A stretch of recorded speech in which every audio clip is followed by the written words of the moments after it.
That clock is wrong, because I know I'm not early. Thank you for your patience, everyone. It runs on a battery. Runs on a battery. In fact, we just have a conversation. It might not have ever been. Maybe never. Forward. Maybe never. Some things never change, like Matt Lee. Some things never change. All right, so everyone's here. We're all good. Hi, how are you? Do we have a seat? Great, thank you.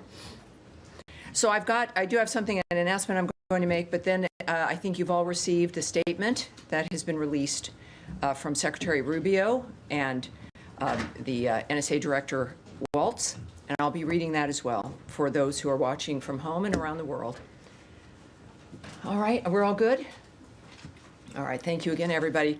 I just want to remind you as I walk into this room, now this is my third time walking into this room. I do so with a whole host of people behind me, literally and figuratively. And without their assistance and without the staff of this department, this briefing would not be possible. The nature of the work that happens is intensive. It is quiet. I won't say it's anonymous because we all know who's doing the work.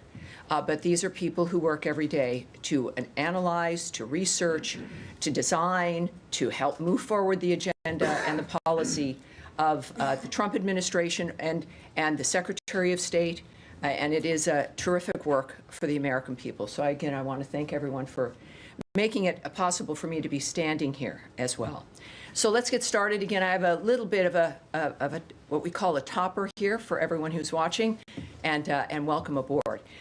Let's see here. All right, to begin, as Secretary Rubio made clear yesterday, Venezuela is obligated to accept its repatriated citizens from the United States. This is not an issue for debate or negotiation, nor does it merit any reward. Unless the Maduro regime accepts a consistent flow of deportation flights, without further excuses or delays, the U.S. will impose new, severe, and escalating sanctions. As President Trump made clear in his proclamation, TDA is closely associated, closely aligned with, and indeed has infiltrated the Maduro regime. Maduro maintains close ties to regime-sponsored narco-terrorists. The Maduro regime must accept back all Venezuelan aliens deported by the United States, especially their murderers, rapists, criminals, human traffickers, and other illegally present criminals in the United States. End of discussion.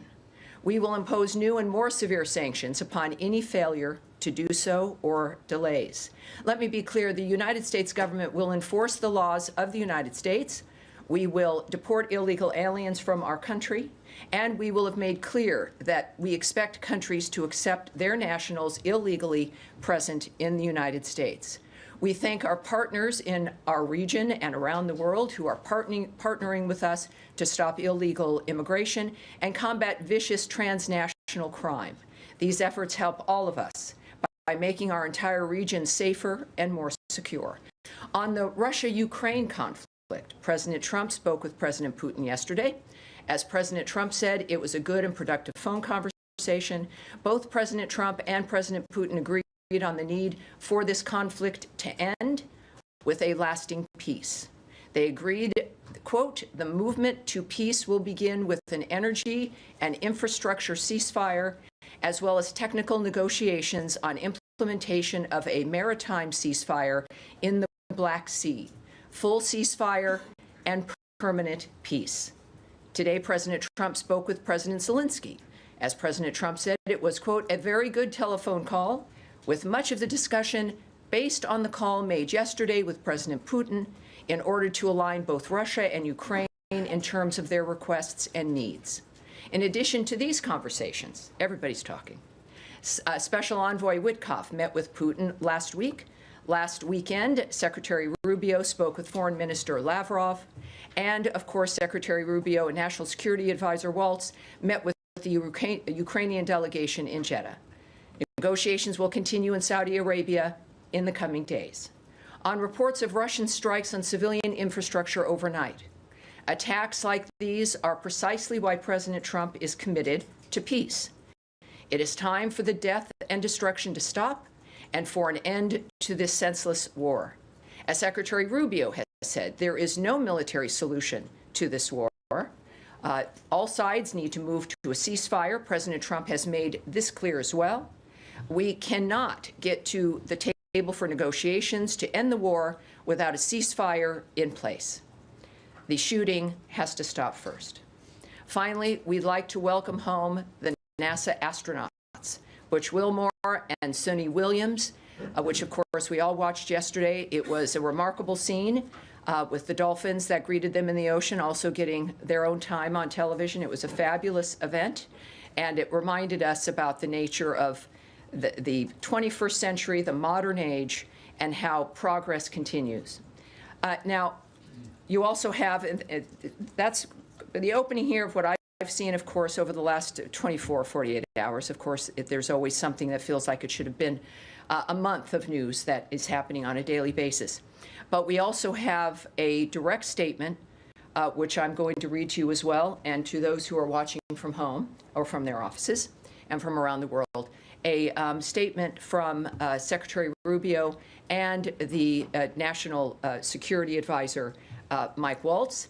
And this also directly addresses some issues that we're expecting to come up, certainly in the next week, and the nature of where things stand at this point. And so here is that statement from the Secretary of State and the National Security Advisor. Today, President Donald J. Trump and Ukraine's President Volodymyr Zelensky had a fantastic phone conversation. President Zelensky thanked President Trump for a productive start for the work of the Ukrainian and American teams in Jeddah on March 11th. The meeting of the senior officials from both nations significantly helped in moving toward ending the war. President Zelensky thanked President Trump for the support of the United States, especially the Javelin missiles that President Trump was first to provide, and his efforts towards peace. The leaders agreed Ukraine and America will continue working together to bring about a real end to the war, and that lasting peace under President Trump's leadership can be achieved. President Trump fully briefed President Zelensky on his conversation with Russian President Putin and the key issues discussed. They reviewed the situation in Kursk and agreed to share information closely between their defense staffs in the battlefield situation as the battlefield situation evolved. President Zelensky asked for additional air defense systems to protect his civilians, particularly Patriot missile systems. President Trump agreed to work with him to find what was available, particularly in Europe. The two leaders also agreed on a partial ceasefire against energy. Technical teams will meet in Saudi Arabia in the coming days to discuss broadening the ceasefire to the Black Sea on the way to a full ceasefire.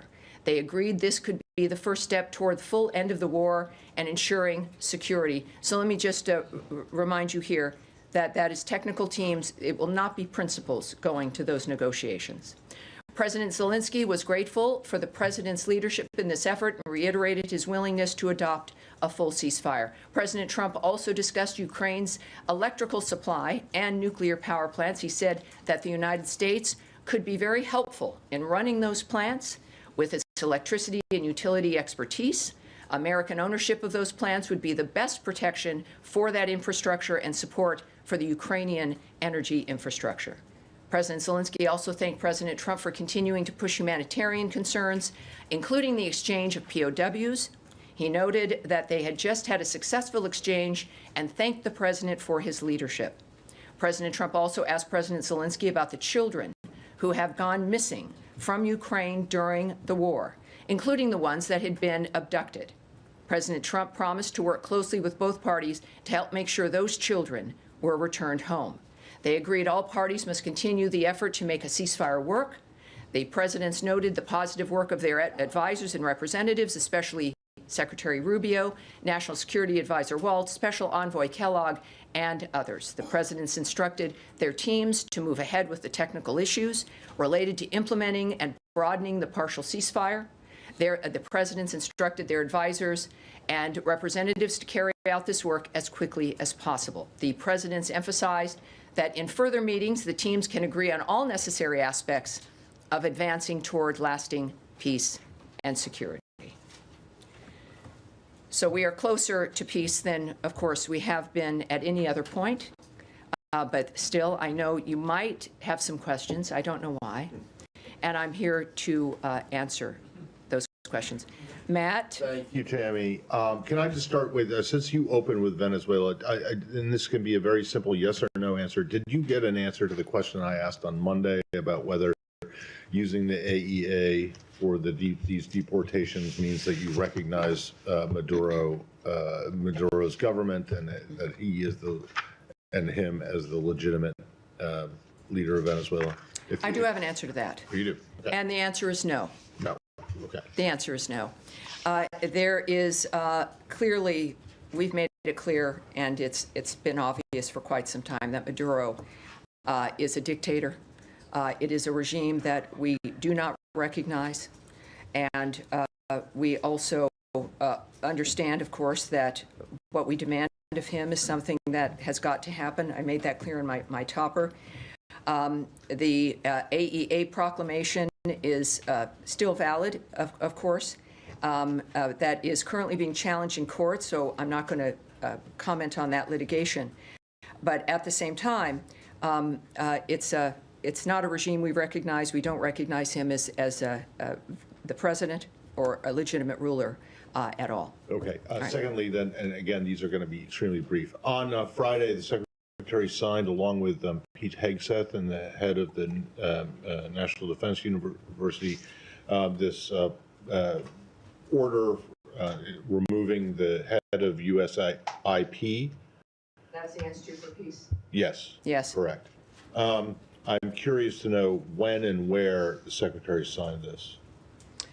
Well, it's been signed, and I don't have the details of exactly where he was. He was in many places in the 21st century. But we were with him. Both Yes, of us. but we weren't with him. We were on an airplane, and he was in the giant Secretary of State area that is away from us. He wasn't with you. He wasn't. Yeah, but there's plenty of ways in which something can be signed. Fine, and can you assure us that it was his signature was not done by auto pen? I've never known him to do that. Okay. But what I can tell you is that it was signed. Okay. It was signed. Yes, sir. Next All right. one- So next this one is like the Matt Lee show. Well, no. Yes, It's not Daphne. trying to- And Daphne, you we get can yes come. or no question. Are we Yes staying or in the no same answer. region, Do you have though? anything? Can you tell us anything about Pete Morocco and his move from USAID? Well, Pete Morocco is returning to the State Department full-time as the Director of Foreign Assistance. An indispensable role in aligning all U.S. government foreign assistance with the President's priorities. So he is returning to that job, and you will, I'm sure, no doubt, be hearing from him in a variety of different ways. Okay. And all right, then now last Daphne one, and Matt, hold on. that's Tammy, it. Daphne, Tammy, let's Tammy, go. Tammy. No, excuse me. All Three right, questions. fine. Daphne. Thank you. So the White House has said that it has moved beyond the U.S.-Ukraine minerals deal. Has that already been agreed to and signed? Well, what I know is, and you've noted their comment, is that at this point we're dealing with a whole host of things. That is not something that is being addressed at this moment, so I can't say what the disposition is, but I would just refer you to how they commented on it. And could I just follow up on what you said about negotiations continuing in Saudi Arabia? Yeah. Who will be representing the U.S. in these talks between the technical teams with Russia? Well, it'll be senior staff. That's all I can tell you. So it will not be principals. It'll be senior staff addressing technical frameworks. And of course, the timing is important. It'll be in the coming days. So when they said it would be quickly, as President Trump requested, it's happening quickly. And we'll see some results of that, I think, very soon. Yes. Just to follow up on that, Tammy, these technical talks, are they bilateral, trilateral? What is the format here? Are all of the parties going to be in one room? I think that's probably still being discussed or arranged, and so I can't really speak about the nature of the specifics of the arrangement, but it's enough to be able to work on, technically draw up and deal with the nature of what was agreed upon in the call between the two presidents, and there'll be people there who will be able to do that. And then on the issue of the abducted children, Yes. this was brought up in the Zelensky call, according to that statement, but the administration has cut off the funding for the research into the abduction of these children, some 30,000. And there's reports that the data collected on these children could have possibly been deleted. Do you have any comment on the decision to terminate the funding and the whereabouts of the data? Well, the funding has been cut based on the assessments that we've been making regarding a whole host of funding, if it worked within our framework of what was in America's interest. What I can tell you, though, is also that the conspiracy theory or the fear or whatever it was about data being deleted is untrue. So that is false. The data exists. It was not in the State Department's control. It was the people running that framework, but we know who is running the data and the website, and we know fully that the data exists, and it's not been deleted, and it's not missing. So that's the good news. Why is it Yes, not in Michael. America's Michael. interest to track? Yeah, I'm sorry, Michael. Tammy, you referred early on in your opening about a ceasefire would apply to energy and infrastructure. Yeah. The statement says agrees on a partial ceasefire against energy. It doesn't say anything about other types of infrastructure. Can you explain what specifically the partial ceasefire covers? And when it says energy, what does that mean specifically? Does it mean the electrical grid? Does it mean power plants? What really is covered by this ceasefire? I think when we have technical teams moving to an area within days to discuss the technical aspects, we'll get those answers. But one thing that is clear is that, as I've noted, we've never been closer to the full ceasefire. As Envoy Witkoff noted last night, that it is just a short way away to a complete ceasefire. That is clearly the goal. The goal has been a ceasefire within which we can begin negotiations for peace itself. That has not changed. So this is, of course, as we know, this is an agreement.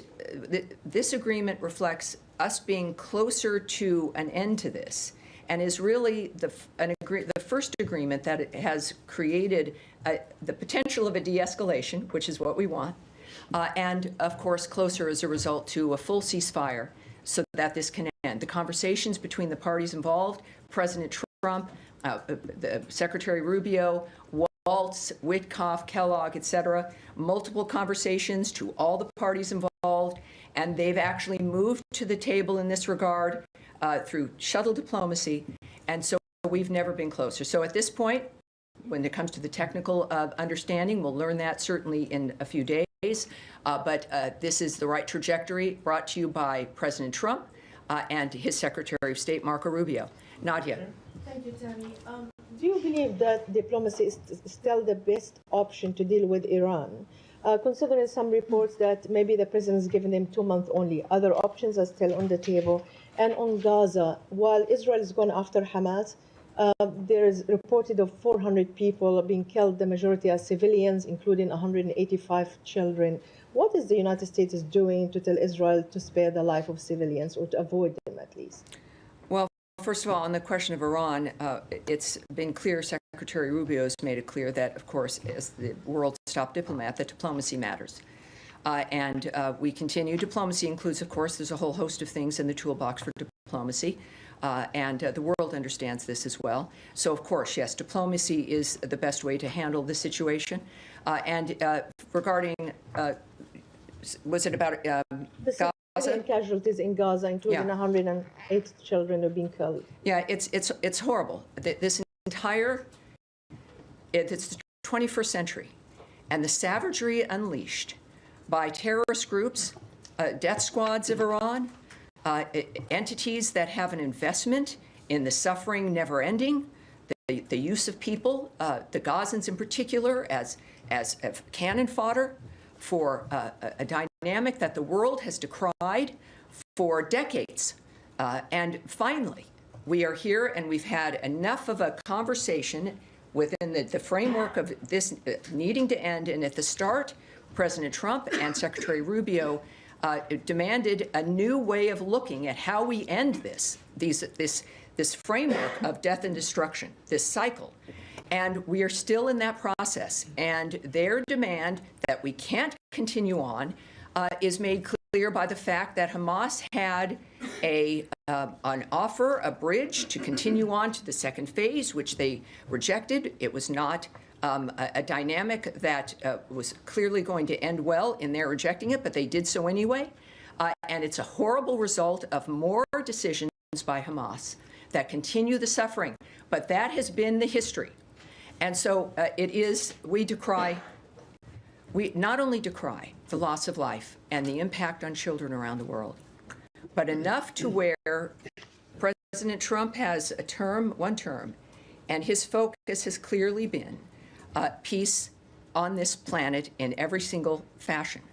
And it will essentially be able to work because he's known to get results, he's known to be serious, and we're seeing it move forward.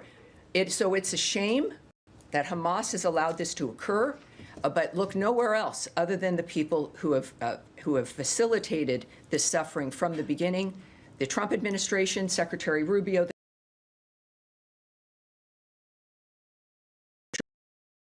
sure that this stops, and certainly the region understands that this is a real opportunity finally to change what's been happening in the world. Yes, sir. Tammy, can I? Yeah, staying in this region, please. I was just wondering if Secretary Rubio had any conversations since the strikes with his Israeli counterparts, and are you trying to ensure that when Israel does these strikes,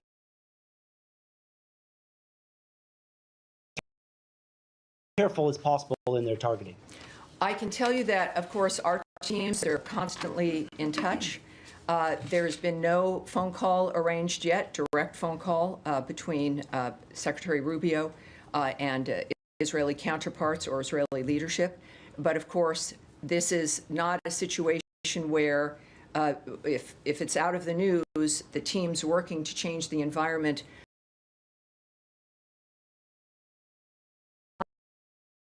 constant, as you might imagine, a constant effort on every element of foreign policy, certainly when it comes to war, ceasefires, ending conflict.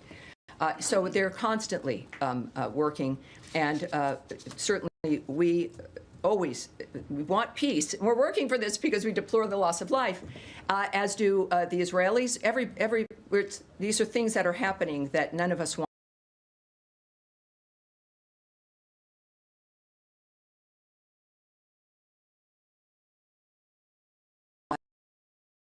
Every circumstance. They are our ally, and we continue to work to make sure that this conflict that we're able to stop it.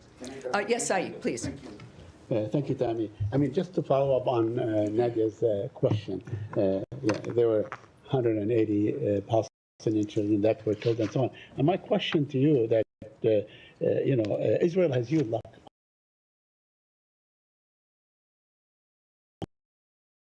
ground-to-air defenses in Gaza, so there was no response whatsoever, and that, hence I guess the request for restraint and so on that the U.S.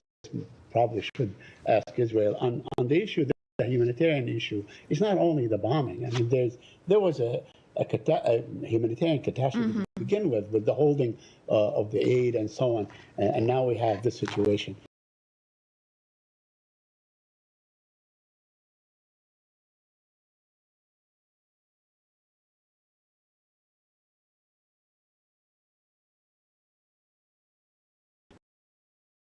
That we are going to get this to be stopped. What I can tell you is it is a catastrophe, and there was a ceasefire on October 7th, I should say. There was a ceasefire, and it was broken by, you want apocalyptic, by the massacre of 1,200 people, the taking of over 250 hostages, remaining hostages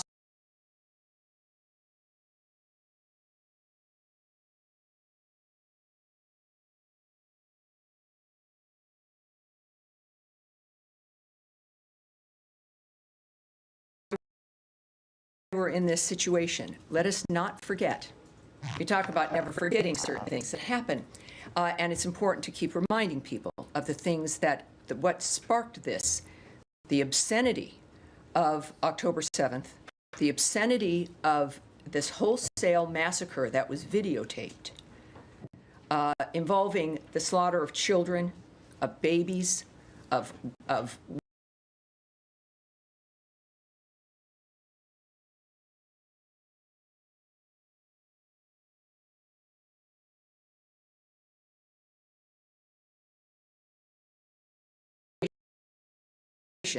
it is a mistake to look at dynamics within a section of what has occurred and remember the history of what has led us here and the extraordinary surprise at the American approach, the Trump approach, to try something new because this can't continue as a civilized world.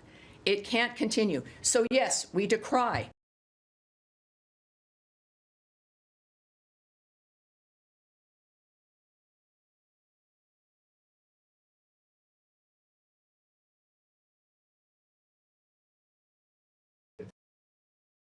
supplies weapons to its ally Israel. The point is being made that over half of these casualties, or those killed, were women and children. So is there a process underway in this building to assess if those actions using American weapons were compliant with international law? Well, what we do, we work and apply international law.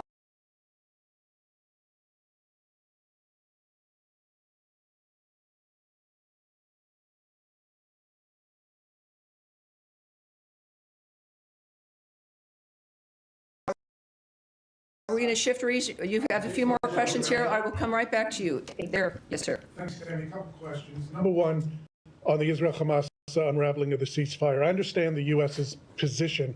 What about the actual plan? The first time around, there was an immense political investment made in garnering a ceasefire.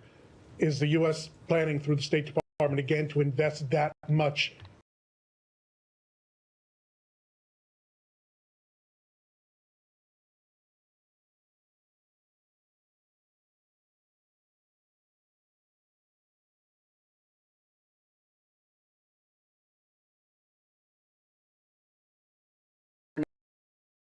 Not. What we do know, and I think has been very public, is the fact that President Trump is not just wanting a peaceful day or a peaceful week.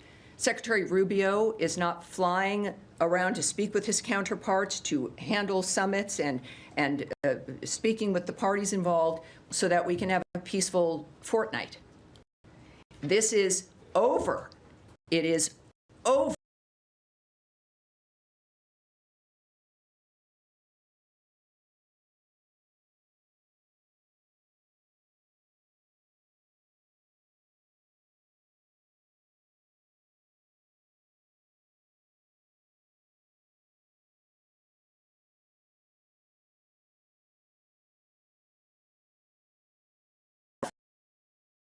A history of knowing what has happened, that we know it has to be handled differently. The region understands this, and the Trump administration we have this window of this administration to change the trajectory of what has been decades and decades, coming up on 100 years of carnage that is now unacceptable.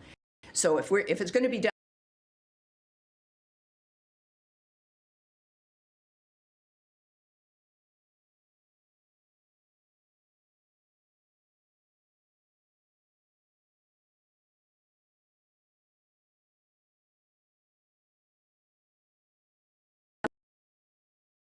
administration classified South Korea as a sensitive country in the Department of Energy in January 2025. What is the specific reason for classifying South Korea as a sensitive country, and what is the Trump administration's stance on allies? And all right, so let me answer that.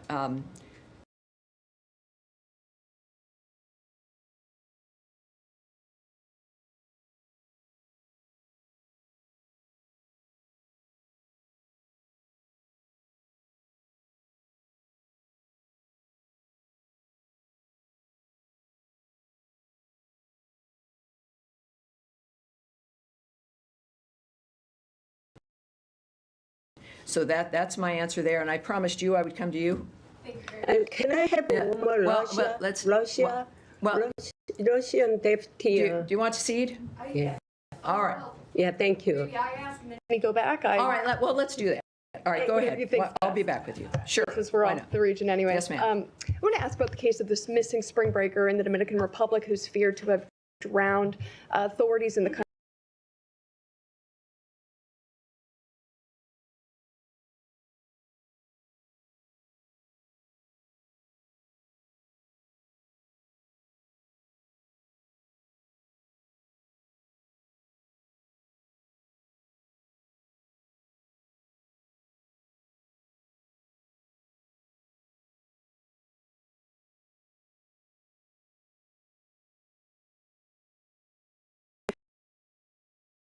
and we take seriously our commitment to assist U.S. citizens abroad. It is a situation where I can't discuss certainly specifics, but we know that the U.S. Embassy is in communication with him and his family and his lawyer.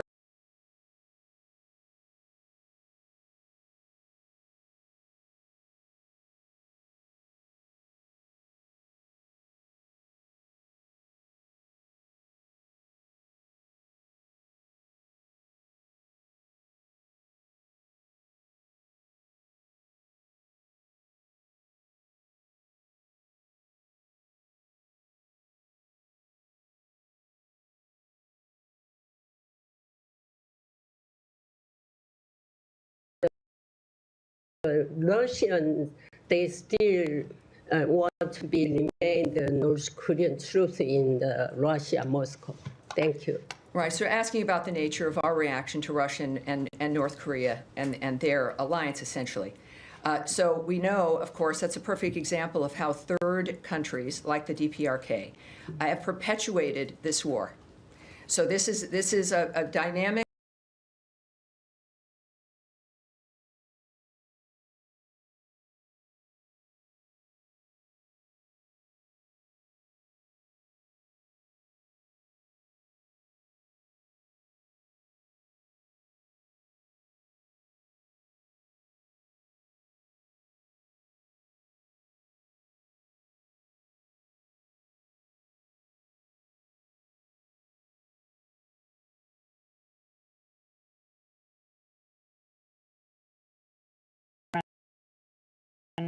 The grant that you confirmed has been terminated to the research initiative at Yale University.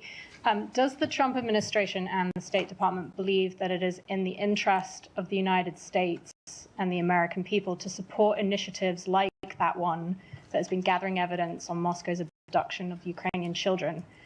And you mentioned that Trump had spoken to Zelensky about this.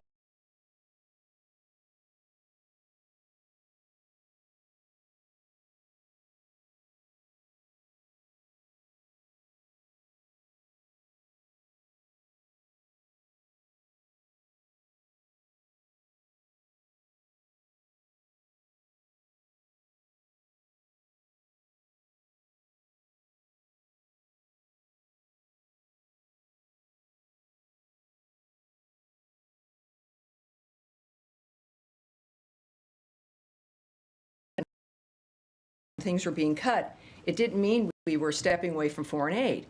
It's about stepping away from abuse and a waste of money and an infrastructure and a bureaucracy that ends up taking the finances that exist, and us needing to have finally an even playing field to determine what's been working, what isn't working, how to start again without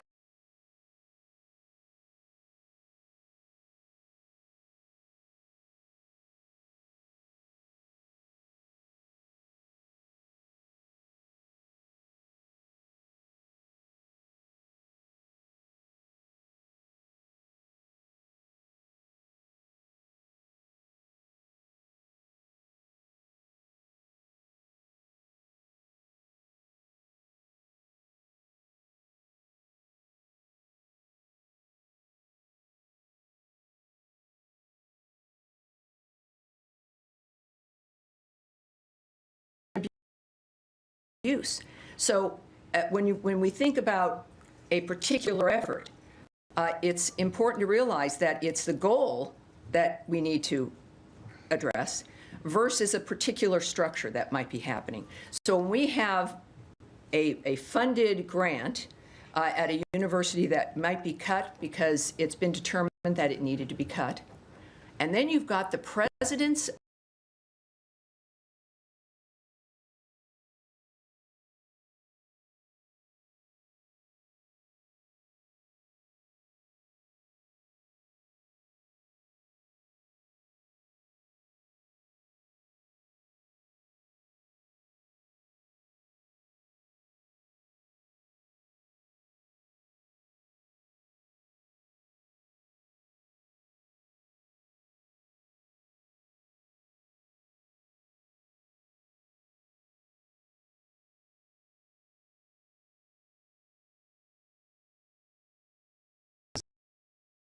long been supportive of that. It's broadcasting into Cuba. Does the Secretary support the elimination of Radio Marti? I have not spoken to him about the specifics of the nature of these particular programs, but what I said on Monday is I'll repeat here, is that the American sensibility we value and have talked about, and it matters to us, the issue of people's voices being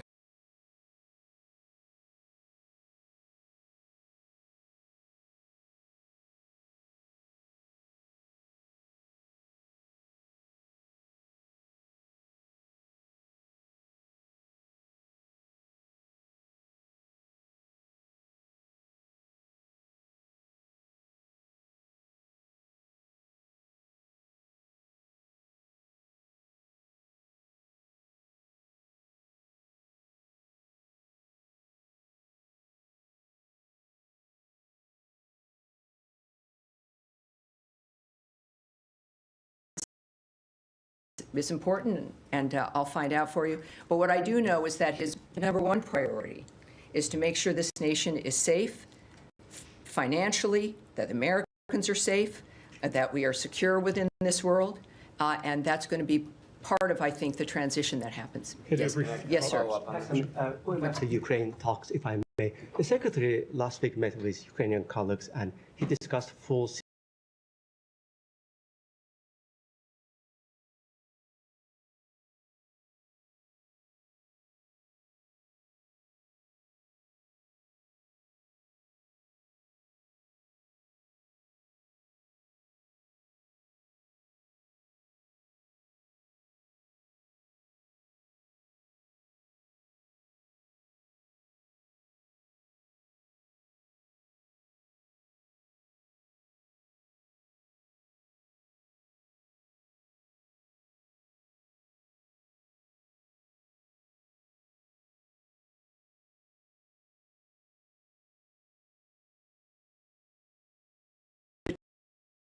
Between the top leaders, conversations between all the parties involved, measures so that people will be meeting in the coming days to get to specifics. No one's waiting for the next week to maybe have another call, to maybe figure out something, maybe you'll show up. These are specific actions that are being taken immediately. So we've been in this really fast environment where everything's happening fast. The good news is, so is peace.